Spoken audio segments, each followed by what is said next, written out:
चाहे किस वजह कोई भी रहता हो इसमें, क्योंकि हम लोग गांव के किसान लोग हैं, हम लोग बहुत ज्यादा दूर तक उधर समझ नहीं पाते हैं। इतना जरूर जानते हैं कि जो चीज 10 साल 15 साल पहले हो जानी चाहिए, आज भी उस पर लोग पूछ रहे क्यों नहीं हो रही है। अबे क्यों नहीं हो रही, इसको माननीय मुख्यमंत्री जी देखें, कलेक्टर साहब देखें, क्यों नहीं हो पा रही, क्या समस्या है।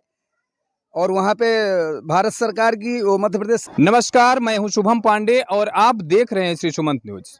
अभी हम रीवा संभाग के त्योथर विधानसभा क्षेत्र त्योथर के अंतर्गत हैं और ग्राम पंचायत की बात करें तो बुदामा ग्राम पंचायत में है। और यहाँ पर आप देख सकते हैं जिस तरीके से अभी हम शिक्षा विभाग के अंदर की बात करें और शासकीय उच्चतर माध्यमिक विद्यालय बुदामा विकास खंड त्योथर, जिस तरीके से हमने अभी आपको अवगत करा ही दिया है, तो अभी इस जगह पर हम पहुंच चुके हैं।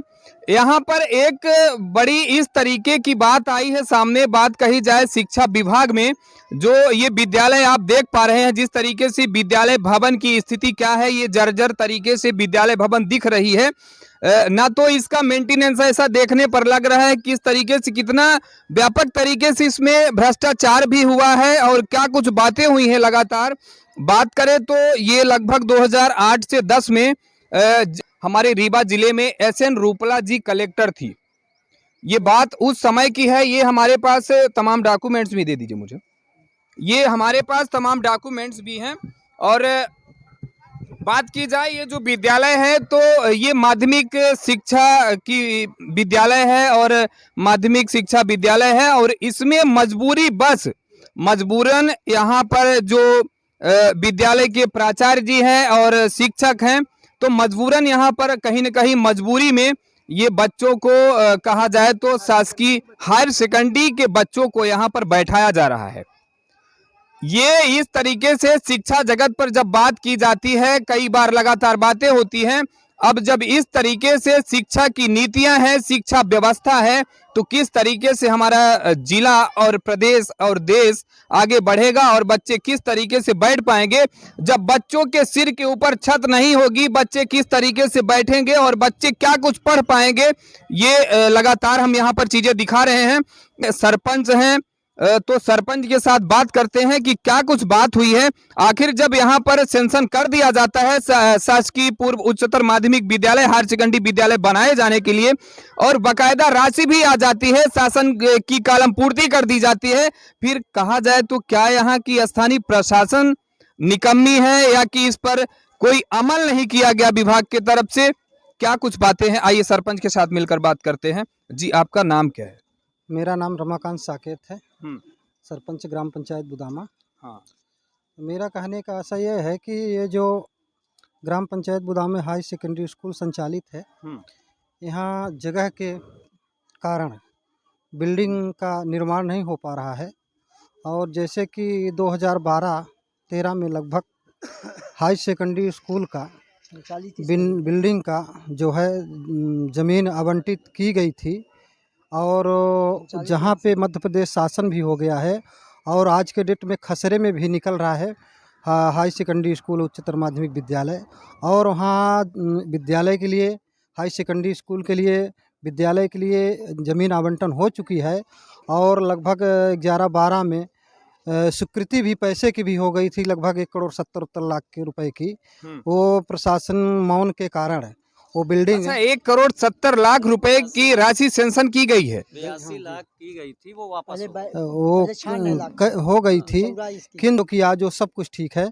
मेरा यही निवेदन है शासन प्रशासन से और माननीय यहाँ के डॉक्टर मोहन मुख्यमंत्री जी से निवेदन है और समस्त कर्मचारी कलेक्टर महोदया से और SDM सभी प्रशासनिक अधिकारियों से निवेदन है कि हमारे यहाँ जो ये शिक्षा व्यवस्था की थोड़ा सुचारू रूप से ढंग से संचालित नहीं हो पा रही है और हमारे यहाँ के इस विद्यालय में जो शिक्षक आते हैं बहुत अच्छे से काम कर रहे हैं और विद्यालय का बच्चों का अच्छा रिजल्ट भी आ रहा है। लगभग त्योथर तहसील के सभी विद्यालयों से अच्छा रिजल्ट भी आया। अच्छा, त्योथर तहसील की बात करें, त्योथर विधानसभा क्षेत्र की बात करें तो यही ये विद्यालय है जहां से सबसे ज्यादा मार्क्स लाने वाले यही विद्यालय के बच्चे हैं। हाँ, यहीं के त्योथर पूरे विधानसभा क्षेत्र में जितनी विद्यालय हैं, जो भी विद्यालय। आइए बात करते हैं, यहाँ पर प्राचार्य सर भी हैं, ये विद्यालय में वर्तमान में प्राचार्य हैं। सर, आपका नाम क्या है? बालकृष्ण मिश्रा जी। जिस प्रभारी तरीके से प्राचार्य हूँ। जी जी हम्म। जिस तरीके से ये विद्यालय में हमने सुना है तो यहाँ से ही ऐसे विद्यार्थी निकलते हैं जो कि सबसे ज्यादा प्रतिशत और मार्क्स बच्चों के आते हैं, यही विद्यालय है। हाँ, यही विद्यालय हमारे यहाँ प्रतिशत में सबसे ज्यादा बच्चे पास होते हैं, अच्छा, है ना। अच्छा। जो रिजल्ट होता है, हाँ हाँ यानी जितने छात्र हैं सबसे ज्यादा यहीं के बच्चे पास होते हैं। ऐसा है। अभी 12वीं का लगभग 97% आया है अच्छा अच्छा है ना। लगभग सभी बच्चे पास हैं, एक आध को छोड़ के। हाँ हाँ और हाई स्कूल का भी अच्छा मतलब रिजल्ट है। ये एक रेशियो की जो बात कर रहे हैं आप, जो एक रेशियो है उस विषय पर बात कर रहे हैं कि एक रेशियो है, जैसे बच्चे 100 बच्चे हैं तो उसमें से रेशियो देखा जाए तो लगभग 90 97 12th का रिजल्ट। ये ऐसा रेशियो है। हाँ, हाँ, हालांकि ये एक है, और शिक्षकों की बात की जाए तो गुरु का दर्जा ही एक ऐसा दर्जा होता है कि सभी की बात करें तो हम जब विद्यालय में जाते हैं तो विद्यालय में यही वो शिक्षक हैं और हमें पढ़ाते हैं, लिखाते हैं और समाज में उठने बैठने के सारे तौर तरीके सिखाते हैं। और जिस तरीके से एक रेशियो पर सर ने अभी बताया है तो लगभग 97% यही विद्यालय से बच्चे पास होते हैं। तो इस तरीके की बातें। अच्छा सर, जो अभी हमने यहाँ मेन मुद्दा जो है बिल्डिंग का है। हाँ, बिल्डिंग भवन बनाए जाने की बात है, तो इस पर क्या बातें हैं? भवन क्यों नहीं बनाया गया? क्या इसमें प्रशासन चुस्त दुरुस्त नहीं है कि क्या कुछ बातें हैं सर? अब प्रशासन की कमी है कि नहीं है, ये जो सामने बिल्डिंग दिख रही है ये पंचायत द्वारा निर्मित की गई है। अब हमारे विद्यालय को ये हैंड ओवर नहीं की गई है, तो हम इसमें मेंटेनेंस नहीं करा सकते हैं। बाकी हमारे पास सिर्फ 4 कमरे हैं, 1 से 12वीं तक विद्यालय चलता है। अब ये पंचायत द्वारा दी गई है तो उसमें व्यवस्था बनाए अच्छा हैं। सर, हमारे मुख्यमंत्री जी की, प्रदेश में मुख्यमंत्री जी की बात होती है, सब पढ़े सब बढ़े और ये तमाम कई बातें होती है, तो इससे क्या आशय है सर, जब बच्चों को सिर के ऊपर उनके छत ही नहीं है, बच्चों को बैठने के लिए बरसात के समय में, ठंड के मौसम में बच्चों को बैठने के लिए भवन ही नहीं है पर्याप्त। 8वीं का विद्यालय जिस तरीके से यहाँ पर संचालित किया जा रहा है और 12वीं के बच्चों को बैठाया जा रहा है उस भवन में, तो क्या कहेंगे इस पर? समस्या ये थी कि यहाँ पे जमीन जो है नहीं मिल पाई थी, है ना। अभी जमीन जो है जंगल विभाग द्वारा एनओसी मिल गई है ना। 5 एकड़ जमीन मिली है और वरिष्ठ अधिकारियों से बात हुई है तो इस सत्र में बजट देने के लिए बोले हैं। अच्छा, तो बजट शायद अप्रैल मई में आ जाएगा, तो यहाँ से 1 किलोमीटर आगे पहाड़ किनारे वहाँ पे बिल्डिंग बनेगी और बिल्डिंग बन जाए तो अच्छा हो जाए। माध्यमिक के ऊपर हायर सेकेंडरी तक माध्यमिक शिक्षा यहाँ लगेगी और उसके ऊपर 9वीं 10वीं 11वीं 12वीं 4 कक्षाएं वहाँ पर संचालित की वो जाएगी। जो शासन का आदेश होगा वो किया जाएगा। ऐसा? हाँ, चलिए ठीक है, बहुत बहुत सर का धन्यवाद। आइए बात करते हैं यहाँ पर इस ग्राम पंचायत के भूतपूर्व रहे सरपंच हैं, इन बात करते हैं इस विद्यालय पर जो एक पहल की गई है लगातार कि भवन बनाए जाने के विषय में, तो यही भूतपूर्व सरपंच हैं, ग्राम प्रधान हैं और इनके द्वारा क्या कुछ पहल की गई है और इनकी जो एक मेहनत है तो वो कितनी अभी रंग लाई है, सफलता मिल पाई है, इनके ही जुबान से सुनते हैं वो सारी चीजें। जी आपका नाम क्या है? रामाश्रय पाल है। ये 2007-8 में ये लोक शिक्षण संचालनालय मध्य प्रदेश शासन भोपाल के आदेश क्रमांक योजना नवीन हायर सेकेंडरी / 2007-8 261 भोपाल दिनांक 6/6/2008 को स्वीकृत हुआ था, जिसमें 17 नंबर पर माध्यमिक शाला बुदामा त्योंथर को हायर सेकेंडरी में उन्नयन किया जाकर साथ हुआ था और एक साथ प्रिंसिपल बैठने लगे। चूँकि खसरा में बुदामा हायर सेकेंडरी स्कूल नहीं दर्ज था और विद्यालय का आदेश भूखंड आवंटन में नहीं था, इसलिए एक बार पैसा 96 लाख रुपए वापस हो गया था। इसके बाद वर्ष 2012-13 में न्यायालय कलेक्टर जिला रीवा के द्वारा अपने आदेश में 60 में बता रहा हूँ कि उन्होंने प्रकरण प्रश्नाधीन रखने के बाद सब कुछ किया और आराजी क्रमांक 304 रकबा 11.938 हेक्टेयर लगभग 60 बीघा के करीब अंश भाग में 2 हेक्टेयर यानी 10 बीघा जमीन आवंटित किया है और खसरे में मध्य प्रदेश शासन स्कूल शिक्षा विभाग भी आ गया है। अभी आप ये बताएं कि ये कमी किसकी है? स्थानीय प्रशासन की कमी है, जब शासन की तरफ से सेंक्शन कर दिया गया है। माध्यम से श्यामलाल द्विवेदी जी जो पूर्व विधायक थे, उनके माध्यम से उनके लेटर पैड में मैं लोक शिक्षण संचालनालय मध्य प्रदेश शासन को खसरा नक्शा इत्यादि दे दिया था और उन्होंने कहा 1 वर्ष में हो जाएगा, किसी कारणवश नहीं हो पाया। इसके बाद इसकी राशि बढ़ के 1,70,00,000 हो गई है। ऐसे परिस्थिति में पुनः मैं विधायक जी को दिया हूँ, आदरणीय शुक्ला जी को, डिप्टी CM को दिया हूँ।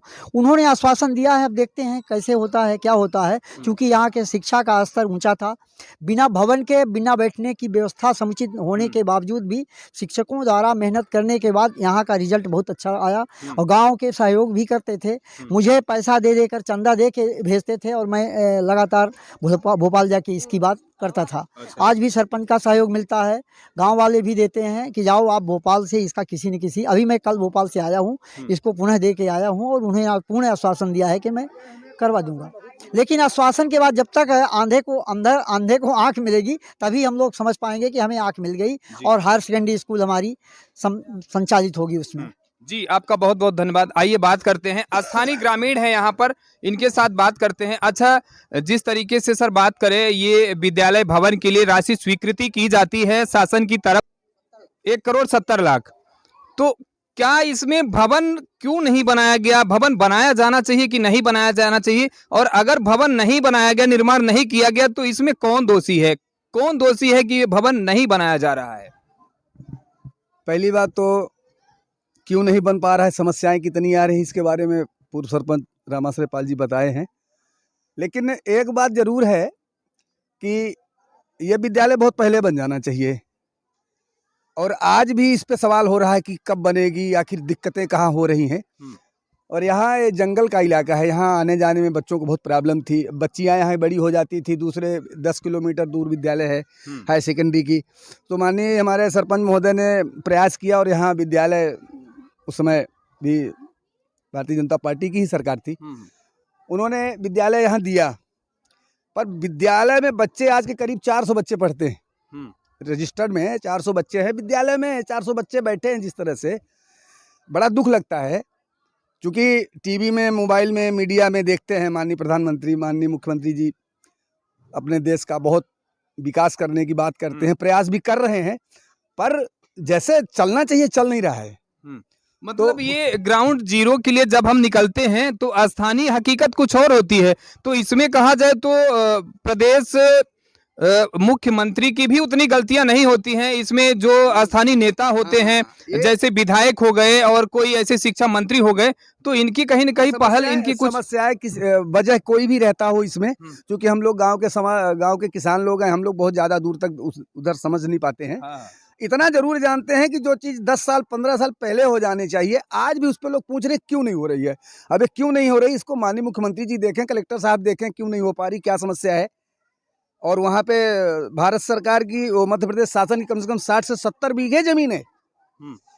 अब वो जमीन कहाँ है, वो अधिकारी लोग अपना देखें हैं।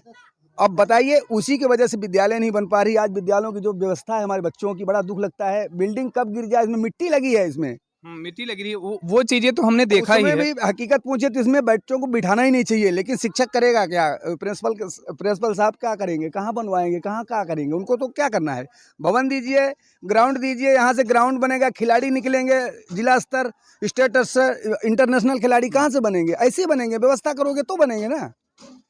अब समस्या ये है कि अभी आप हमारे लगे हुए हैं, लेकिन समझ में नहीं आ रहा है। मुख्यमंत्री जी अभी आए हैं, डॉक्टर मनमोहन सिंह तो शिक्षा विभाग में अपना स्थान भी रखते हैं, उम्मीदें बहुत हैं कि कुछ ना कुछ करेंगे। अब देखिए कब होता है, हम लोगों को तो जब हो जाएगा तभी मानेंगे। गांव के लोग बहुत परेशान हैं, बच्चियां सब बड़ी बड़ी हो जाती हैं, स्कूल दूर जाना पड़ता था, चलिए वो तो व्यवस्था हो गई, बिल्डिंग नहीं है। अब ये व्यवस्था, हम तो यही मानेंगे कि कलेक्टर साहब इस पे बहुत ध्यान दें, उनके लिए बहुत बड़ी बात नहीं है, सब कुछ हो चुका है, और भवन का निर्माण कराएं, बच्चों का भविष्य देखें। जी, तो ये तमाम बातें हैं, हमने यहाँ पर बात की है और इसके पहले हमने ये चीजें दिखाई भी है। जिस तरीके से यहाँ पर भवन है, भवन की स्थिति दिखा देते हैं एक बार फिर से आपको, नजदीकी आ जाइए इधर। ये भवन है, शासकीय विद्यालय का भवन है और ये मिट्टी से बनाया हुआ है और बच्चे बैठते हैं। आज के समय पर भी ये चीजें देखने को मिलती है कहीं न कहीं। ये विद्यालय है कि खंडहर में तब्दील हो चुका है। ये यहाँ पर कहा जाए तो ये देख सकते हैं, फ्रंट में ही ऐसे दिखाइए इधर, ये तमाम, इसमें कुछ व्यवस्था नहीं दिख रही। जिस तरीके से एक चुस्त दुरुस्त और पुख्ता इंतजाम होना चाहिए बच्चों के लिए, तो वो तमाम चीजें नहीं दिख रही है।